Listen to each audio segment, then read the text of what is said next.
Amici bellini, è il momento del recap, che serve più a me che a voi onestamente, però dobbiamo stare, capito, a te, dobbiamo tenere un occhio su tutte le squadre della Serie A, così da essere preparati a quello che può succedere, anche se le sorprese sono sempre dietro l'angolo. Cominciamo!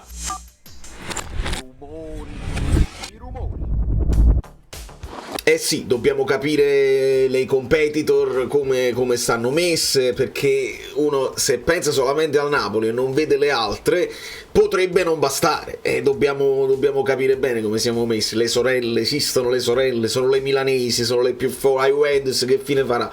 Benvenuto to Mars e benvenuti a tutti i nuovi iscritti che si stanno affacciando sul canale. Io sono Valerio Fluido, devo ricordare di dirlo perché i nuovi che facciano rispetto, ma poi devo pensare anche alla community che mi segue con affetto, quelli che lasciano i like, lasciate like, siete straordinari, fatemelo dire, perché rispetto al numero dei subscriber, il numero di like e di commenti, perché poi i like siete carini, ma i commenti, perché tutti si vuole approfondire, è qualcosa di mai visto su YouTube. Allora, andiamo a vedere che è successo in Serie A. Molti di voi ovviamente lo sanno, ma lo commentiamo, partendo con un abrabam tattico di analisi tattica da questa storia degli XG che mi piace fare ad ogni giornata per vedere chi è più in forma e chi sembra meno in forma. Ricordiamo sempre che gli XG non ci dicono tutto nella vita, però Max e Min, il massimo degli XG della giornata che è appena finita, lo fa l'Inter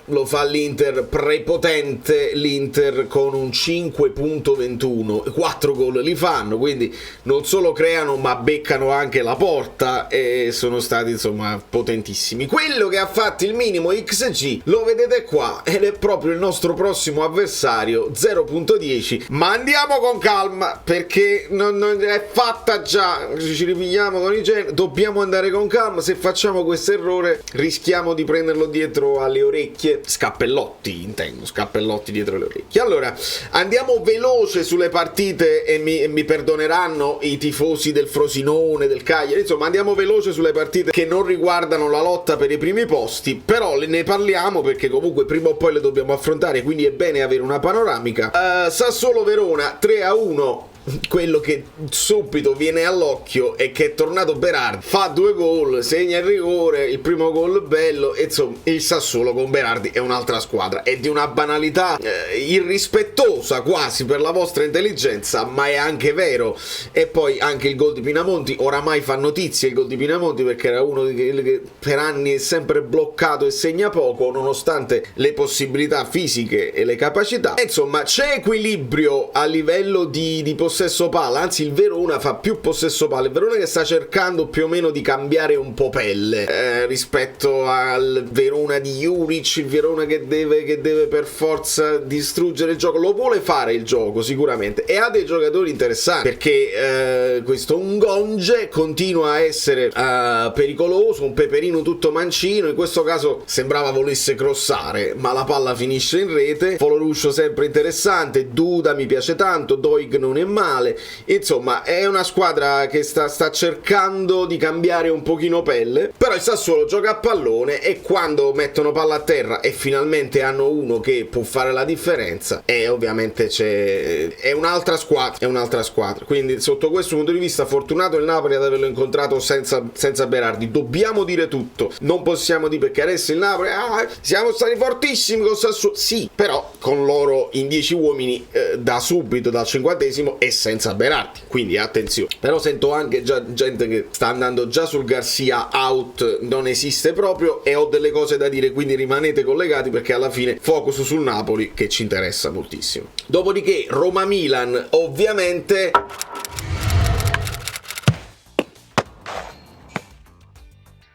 è una di quelle partite dove si aspettava il Milan al varco, perché incominci a incontrare una un pochino più forte. E come è andata? È andata che il Milan l'ha portata a casa. Ci sono stati pochi tiri in porta in generale, 4 per il Milan e 2 per la Roma. Possesso palla alla fine Milan, la Roma si è risvegliata quando poi con l'espulsione di Tomori si sono riversati tutti in attacco, entra Lukaku, la Roma sembra essere un pochino più pericolosa, quindi dipenderà molto da Lukaku, da come sarà fisicamente, tranquillamente se recuperano tutti gli infortunati. La Roma c'ha questo problema ormai atavico, cioè che punta su dei giocatori che sono di nome però non sono nel prime della loro fisicità, della loro carriera, dove stanno sempre bene, e quindi rischiano qualcosina. Del Milan dobbiamo segnalare un Leao che è in grande forma, e bisogna dirlo, fa un gol strano, perché do anche un po' di responsabilità al difensore che lo marcava, che cioè, se tu resti dietro e la palla gli arriva avanti, lui praticamente si siede a terra e da terra riesce a fare questo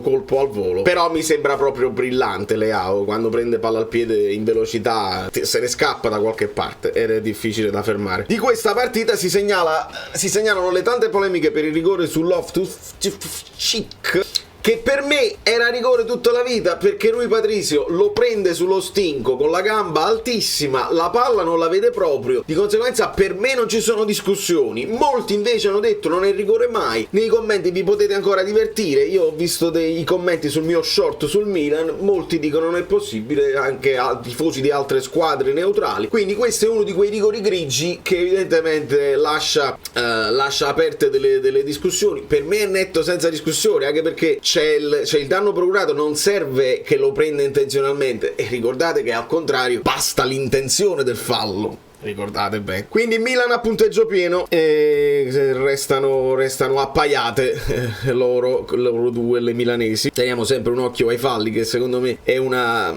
statistica che ci interessa. 14 per la Roma, 15 per il Milan. Stiamo vedendo anche questi super recuperi, che poi non lo so quanto significa, perché i 10 minuti che dai alla fine da recuperare, ma si gioca poco, è un gioco comunque confusionario, non è bello. Dopodiché Udinese-Frosinone potrebbe sembrare una partita 0-0. Udinese Frosinone, chi se la vede così, me la vedo io per potervi riportare le cose. E non è stata una partita noiosa affatto, se vogliamo andare a vedere. Se già andate a vedere gli XG, vedete Udinese Frosinone 2.8 per l'Udinese, 2.08 per l'Udinese, 2.42 per il Frosinone.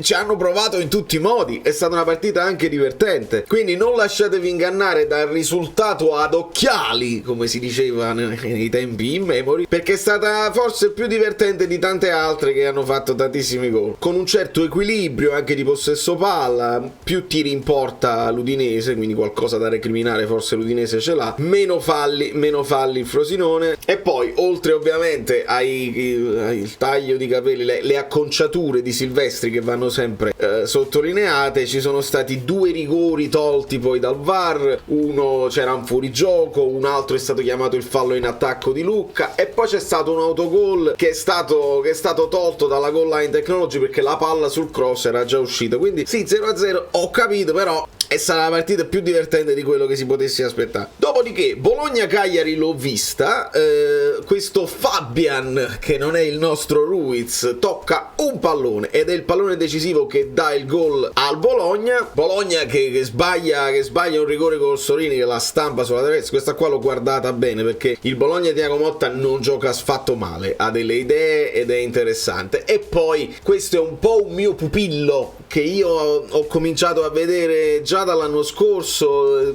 ancora forse Acerbo deve capire tutti i movimenti del centravanti, però secondo me ha grandi mezzi fisici e tecnici, quindi da tenere d'occhio. Zirkzee che segna in questo caso, Luvumbo molto molto interessante per il Cagliari, velocissimo, se ne va e la chiude anche con freddezza. Però se andiamo a vedere poi le statistiche, pochissimo possesso palla per il Cagliari, Bologna dominante, il Cagliari non li vede proprio, quindi un risultato alla fine arriva verso lo scadere, ma un risultato giusto. Napoli-Lazio, cosa dirvi se non che insomma 4 di rimborso per il Napoli, 2 per la Lazio, ma perché poi quelli là non li consideri, quelli là che sono stati annullati giustamente, che non vanno a tabellino. Il Napoli fa più possesso palla, il Napoli fa più passaggi, è anche più preciso nei passaggi, però dobbiamo fare una bella differenza tra quello che è stato il primo tempo e il secondo tempo, dove ci siamo un po' sfaldati, c'è da dire, ma ci ritorniamo sul Napoli, ci ritorniamo alla fine, perché voglio chiudere subito il resto della Serie A.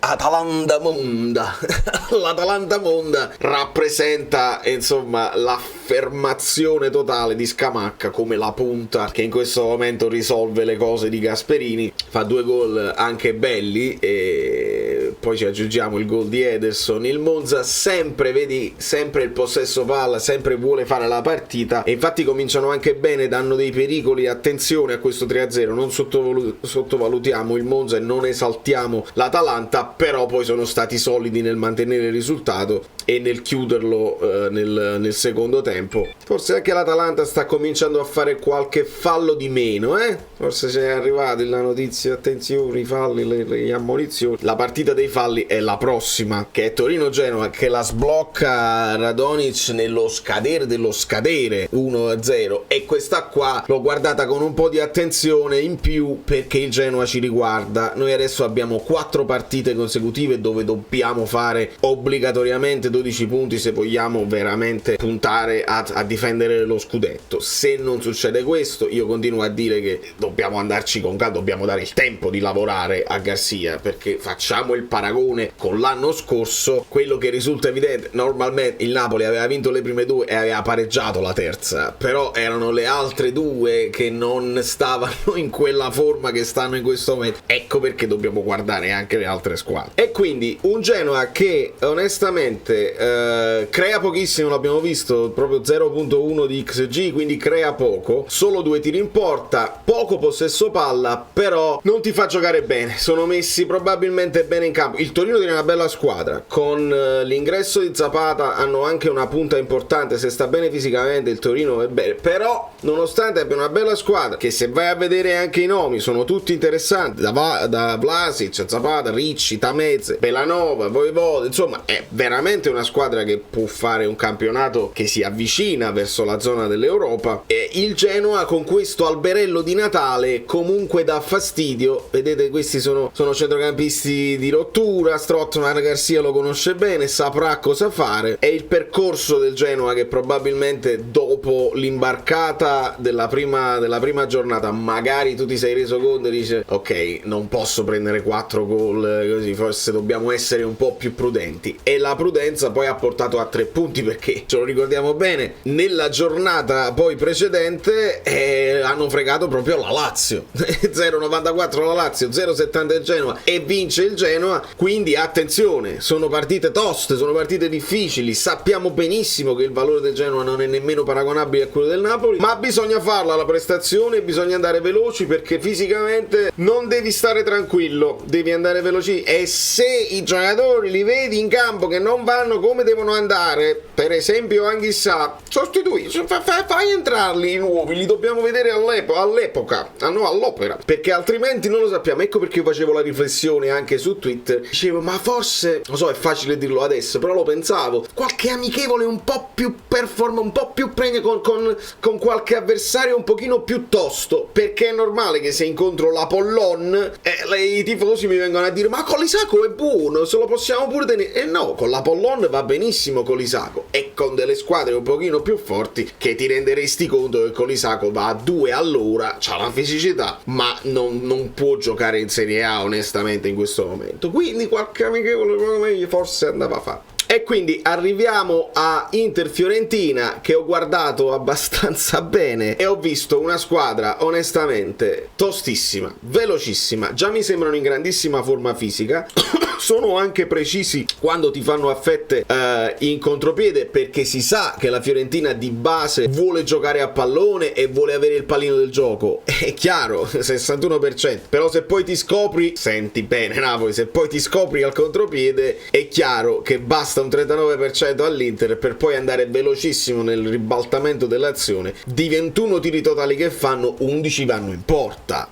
addirittura la percentuale realizzativa non è nemmeno straordinaria, però fanno 4 gol anche belli. Il gol di Lautaro è bellissimo, e il secondo soprattutto è bellissimo. Thuram gol e assist, quindi si sta facendo vedere la nuova Inter, che ha poi anche nella panchina dei giocatori che onestamente fanno poi la differenza. Già l'impianto così è bello solido, Çalhanoğlu è diventato un regista tuttofare che fa anche fase difensiva veramente, e poi tira i calci piazzati in un certo modo, fa gol, e insomma è così.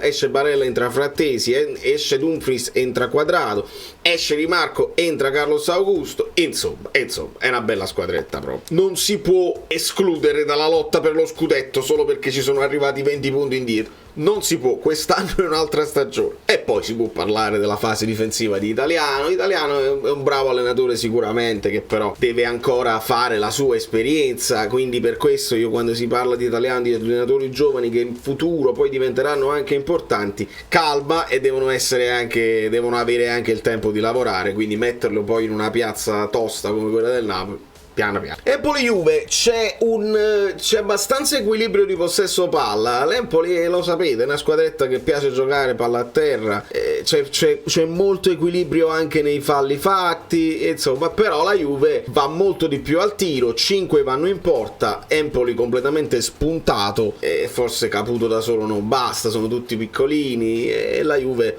la risolve senza grandi affanni, onestamente. Il primo gol di Danilo, che è sempre importante, è un leader di quella squadra. Sbaglia un rigore Vlahovic, però Chiesa la mette, e quindi la Juve la risolve facile, con un gol nel primo tempo, un gol nel secondo tempo, tranquilli, senza grandi affanni, e quindi si portano a 7 punti. Ve la vedete la classifica, che già c'ha una fisionomia un pochino più familiare alla storia della Serie A. Questo è quello che poi è la riflessione da fare. Ovviamente il Lecce sta là, perché molto bene il Lecce, che vince con la Salernitana 2-0, però come abbiamo detto del Verona, quel Verona, attenzione alla Fiorentina quest'anno, il Verona potrebbe fare, l'anno scorso dicevo attenzione all'Udinese, fanno i gol, fanno un inizio stagione interessante, perché rubano qualche punto qua e là, rubano nel senso rubacchiano, nel senso che sono più piccole e vincono, Davide contro Golia, però si salvano in tempo e poi smettono di giocare, sono meno performanti più in là. Questo è la Serie A, e lo sappiamo bene, proprio per cultura, a differenza dell'Inghilterra, dove per esempio una squadra retrocessa comunque gioca alla morte per togliere uno sfizio ai tifosi, e quindi lo sappiamo che è così. Di conseguenza la classifica in questo momento la classifica è inutile in questo momento, perché il campionato è molto lungo, senza dubbio, però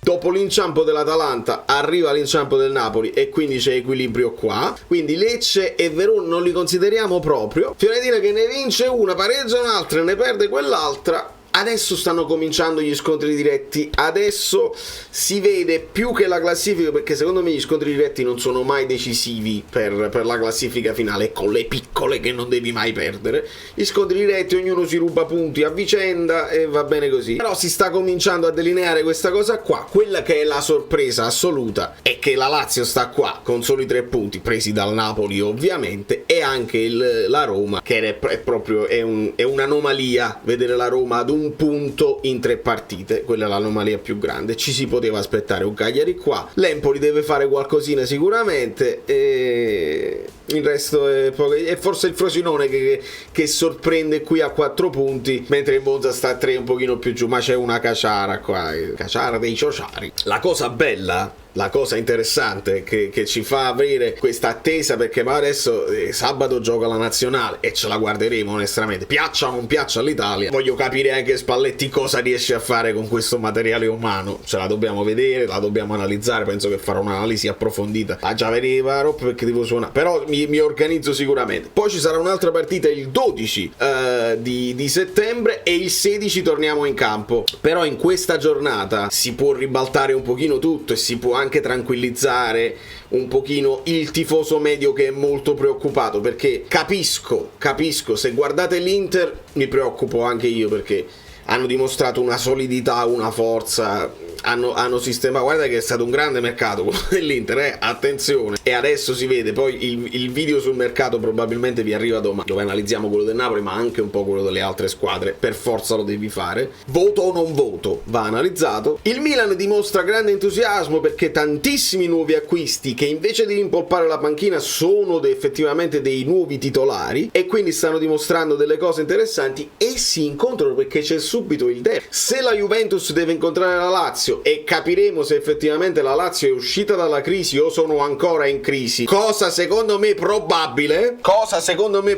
perché noi abbiamo lasciato praterie alla Lazio, quindi è un po' più colpa nostra che merito della Lazio, onestamente.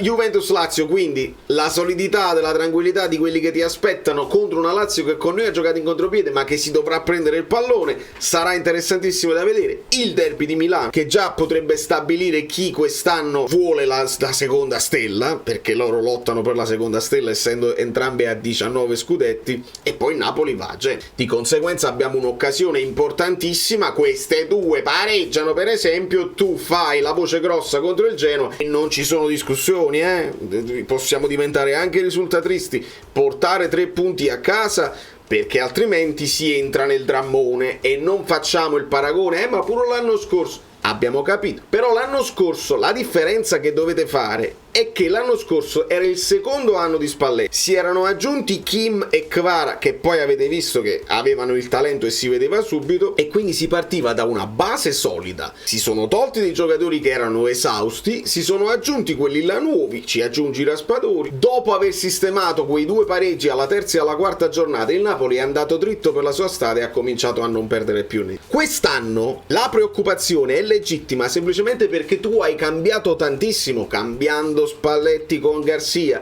già stai cambiando tantissimo. Calma a dire che ha cambiato completamente la tattica del Napoli, perché 3 partite sono poche per stabilire quanto di Garcia c'è in questa squadra, non si passa più per Lobotka, un attimo. Può essere anche, ed è una cosa di cui io sono convinto, Garcia avrà studiato Napoli-Lazio dell'anno scorso, la gabbia intorno a Lobotka, io dico non punto su Lobotka perché me lo bloccheranno, se ho solamente un'idea lo avremmo esaltato se fosse andata bene. Ah, vedi, non dipendiamo solo da uno, come discorso di teoria logico ci siamo, ha senso, vai intorno, fai qualche lancio, la pallata si può fare, eccetera eccetera. Ci è andata male perché tutti sfilacciati, perché siamo stati anche imprecisi nei passaggi, di conseguenza male Garcia, rimetti Lobotka al centro del progetto. Una partita col Frosinone, il Frosinone frizzantino, lui si aspettava un Frosinone, invece hanno aspettato, è uscita la partita che sappiamo. Quella col Sassuolo difficile onestamente da valutare in positivo o in negativo, perché sono finiti senza Berardi e senza 6 in 10 uomini per metà, per tutto il secondo tempo, non si può definire. E una partita con la Lazio è troppo presto per dire Garcia prendi e vattene, bisogna dare all'allenatore il tempo di lavorare, bisogna dargli anche il materiale umano, perché se a Spalletti il secondo anno gli dai Kim è una cosa, se invece a Garcia gli dai Nathan, lui come lo frigge questo pesce? Con l'acqua. Quindi Garcia deve capire che se Anghissà non sta bene, buttaci dentro Cajuste, dobbiamo capirli, dobbiamo vederli se sono pronti. Il problema con la Lazio non era Juan Jesus, quindi non si può dire deve giocare Nathan per forza. Però mi posso aspettare contro il Genoa per esempio un Mario Rui titolare, mi posso aspettare contro il Genoa un Elmas impiegato in squadra, mi posso aspettare che un Lindstrom magari lo metti in un'altra posizione, perché poi la situazione di Lindstrom è uno di quegli equivoci tattici insieme a Raspadori da risolvere e da capire, ma devono giocare quelli più in forma, e questo è il problema della sosta, è che adesso tutti se ne partono e chissà come ci ritornano. Da New York, Valerio Fluido è tutto, spero che questo recap abbia dato un pochino anche di tranquillità, però io devo spegnere i fuocarelli che vedo, Garcia out è un fuoco che non può esistere, il ragazzo, il signore, il mister non può lavorare con questa spada di Damocle subito si sapeva, insomma, tu se lasci l'allenatore che ti porta allo scudetto è chiaro che il paragone lo fanno immediatamente, si sapeva, però dovete lasciare lavorare e non date tutte le colpe a Garcia quando Anghissà cammina in mezzo al campo. Quindi dividere le colpe come al solito, analizzare, porsi delle domande, cercare delle risposte, ma non tiriamo già le somme, perché mi sembrerebbe controproducente già tirare le somme. Vediamo un pochino, già la classifica aiuta il tifoso medio, già la classifica si potrebbe un pochino aggiustare nella prossima giornata, dopodiché lo sappiamo, dobbiamo vederli giocare bene, perché il Napoli è bel gioco e giocare bene. Se ci rendiamo conto che quest'anno non si può arrivare al miracolo, che l'anno scorso era un miracolo quello che abbiamo fatto con lo scudetto, mettiamoci l'anima in pace e godiamoci un percorso dove dobbiamo tornare in Champions e magari dobbiamo alzare un trofeo, che può essere una Coppa Italia, che può essere una Supercoppa, e togliamoci gli sfizi che ci dobbiamo togliere in Europa, che è sempre importantissimo. Quindi da New York, ve l'ho detto già, no? Azzurro Fluido, Valerio Fluido, seguitemi sui social, fate le cose vostre con i like, dai.